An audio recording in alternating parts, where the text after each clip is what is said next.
Good afternoon. My name is Sarah Davis. I am the parent of 5 beautiful children. I am also the founder of Parent Advocacy Consortium, a grassroots organization supporting our children's civil rights. I have 2 children with dyslexia, and I have other children with other types of challenges. In 2017, Anne Arundel County Public Schools took my daughter with dyslexia to due process, spending more than $30,000 in order not to fund an evaluation that identified her dyslexia. She was 13 at the time. A very late identification for dyslexia, and well past the time point, as one of the delegates mentioned, when reading intervention and phonemic awareness and other foundational skills is even available anymore. As a result, we've been paying out of pocket $165 a week in order to have her remediated as a teenager. This is on a single income active duty military family paycheck, and the financial burden is real. In 2018, my youngest daughter, Adelia, was identified with dyslexia before she began showing signs of these challenges in school. As the previous panel mentioned, many of the foundational reading skills are not actually apparent in the early grades if a child is struggling in those areas.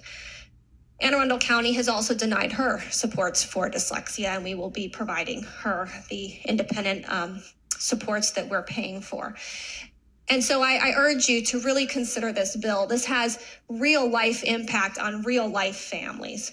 And even if we bring evaluations to the school system that identify where our children are struggling, because the school system themselves are not familiar with these particular tools, not familiar with the types of interventions that might be needed, we don't come back to a basis of information where they understand what we're talking about and can provide the appropriate interventions, and we're left on our own to provide those interventions for our children, for those of us who are either able or able to sacrifice in order to do that financially.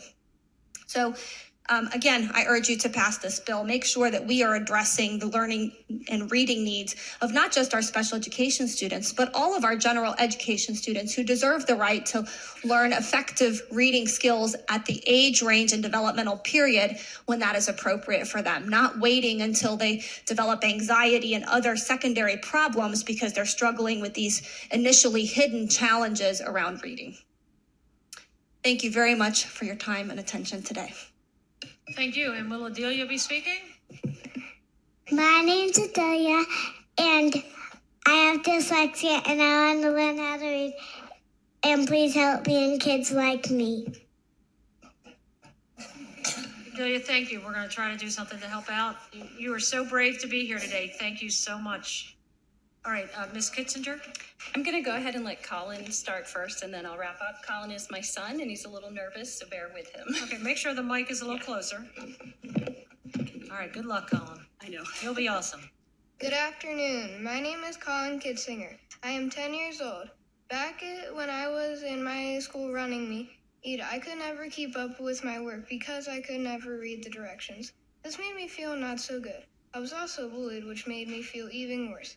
The teachers did not know how to help me with reading. Please pass the Ready to Read bill so other kids have the chance, do not have to feel the way I did. Thank you. Thank you. Excellent job. Congratulations. All right, Ms. Kitzinger? Hi, I'm Rosemary Kitzinger. I'm a Carroll County resident. I am a mom of 4. Just a little background. In our county, for the first couple years of Colin's education in public school, I thought, he was a little behind on reading, a little behind on writing. And, everybody says, the teachers always say, don't worry, he'll catch up, and nothing was done.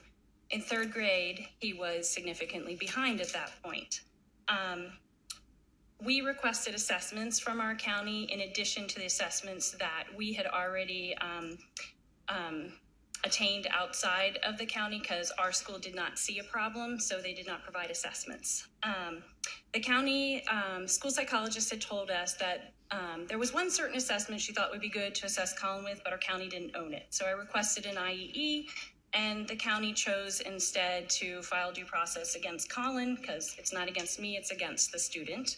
And we went through a 3-day due process where the county spent $36,578 to not assess my son for reading difficulties.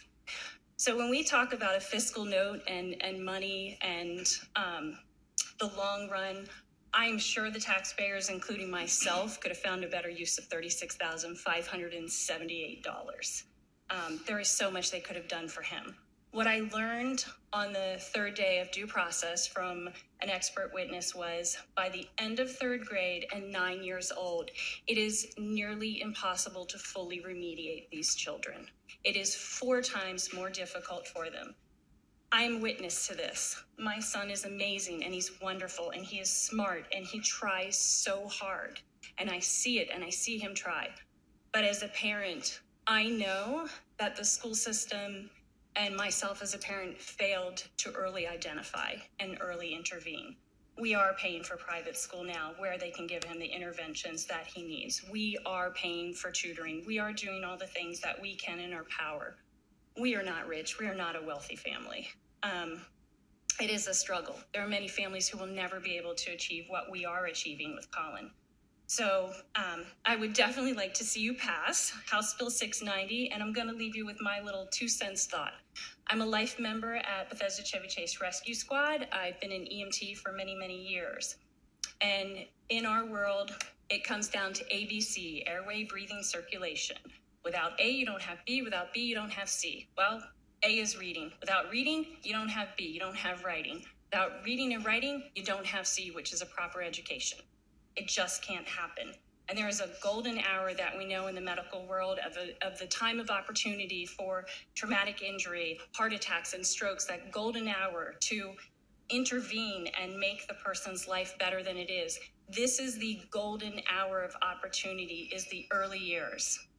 Let's not miss our golden opportunity. Thank you. Thank you. Thank you all very much. Questions, Delegate Washington. And thank you for being here, especially the young ones. Thank you for your bravery as well and just stepping up to the plate. And for many parents that go through the situation that you have. My mom, actually, one of my brothers had dyslexia, and going through that situation and trying to figure out how to help was a very difficult process, especially being in a low-income family. And not screening them at an earlier age, I believe we need to definitely do that.